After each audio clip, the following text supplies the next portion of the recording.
Hey girl, 3 reasons why you feel disconnected from your body.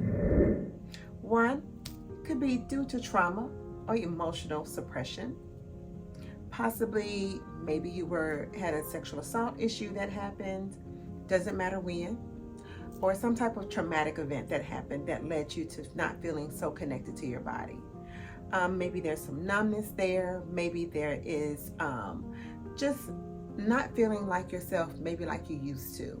And so because of that, there may be a complete disconnect from your body. 2 could be cultural. It could be something that you were reared in. Maybe it was in the church that you were reared that you should act a certain way and behave a certain way. And that was fine possibly when you were a child. But now that you are a whole grown woman, you want to connect differently with your body. You want to kind of understand that it is okay to connect with your body now. And so that could be why there is some disconnect from your body as well. And lastly, it could be you're so focused on your career, making things happen, maybe your family, maybe your marriage, that you've totally forgot about yourself.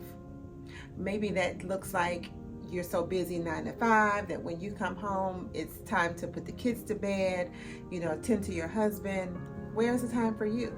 And so because you're so hyper-focused on everything else in your world, then that leaves no time, no space for you to connect to yourself. Let me tell you a story about a client that I had before that she was had an amazing job. She was a professional woman.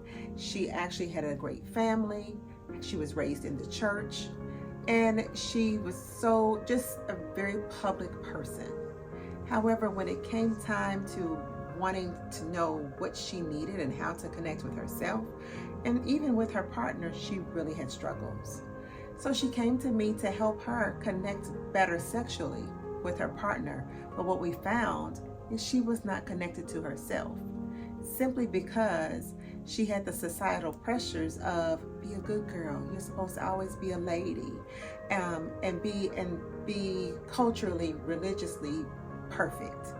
And she didn't realize that was good, when you're in the constraints of being a young woman, single, living in the world.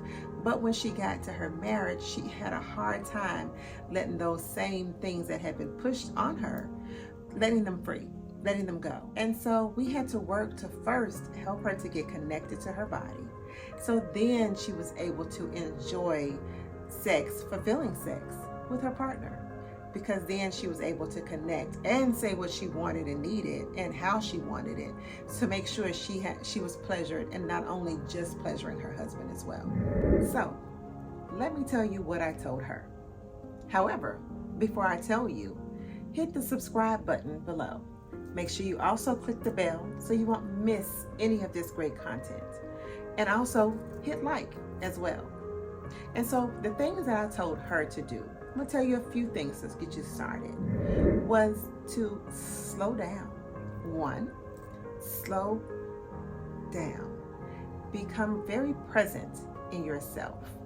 That could look like doing a body scan, just checking in with yourself throughout the day, so that you're able to be present with yourself over and over again. Notice the good feelings, but also the bad feelings, just by body scanning. What is a body scan, you ask? A body scan is where you check in. Some people go from the feet up. I like to go from the head down. And you just check in with your body along the way, noticing any aches and pains, any bad feelings, any good feelings, but just checking in with yourself, being present, knowing, am I hungry? Am I tired? Do I need something? What am I needing? And when you notice that, give yourself what you're needing. Pay attention. That's how your body learns to trust you, by you paying attention to what it's asking for, and you also giving it to them. Also, I want to invite you to take moments for yourself. Doesn't have to be 45 minutes, an hour, but maybe a moment to have a cup of tea, to start your day slower Noticing what you need to notice throughout the day, what's important for you throughout the day. That could look like starting the day with music on, maybe having music on while you put your face on, while you're getting dressed, while you're in the shower, and not just scrubbing really fast, taking the time to make sure you are nurturing yourself and moving throughout that shower routine effortlessly. It may feel hard at first because you're so used to running throughout the day to make sure that you've got everything on point. So this may take some preparation on your end just to make sure you're putting yourself first.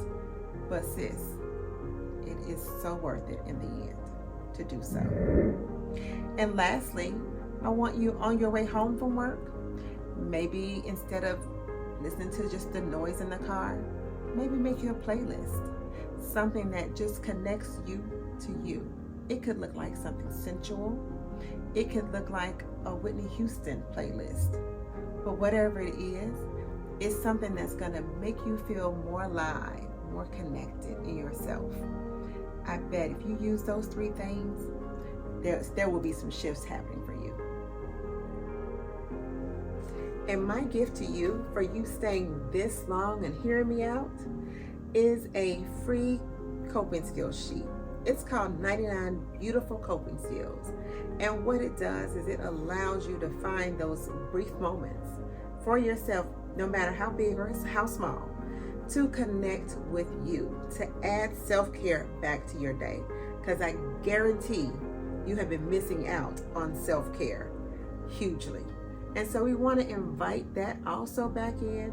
And I want you to take the time, once you download your list, look up about 10 things on that list that maybe you've done before, that you've maybe not even considered as self-care, but it was because you felt good after you did it. So circle those 10 things that you've done before in the past and check them out. Maybe it's something you want to try again. I also want you to circle, to make a star, put a star by or highlight another 10 things on that list that maybe you haven't done before, but you're like, this piques my interest. So with that gives you 20 additional ways of coping, of taking care of yourself from that one sheet. It doesn't have to be hard. I'm giving you a whole sheet of 99. But guess what? If your way of coping is not on that sheet, it's completely okay. Add that to the sheet as well. So then you'll have 21, 25 things of coping, of ways to cope. And I want you to give those things a try.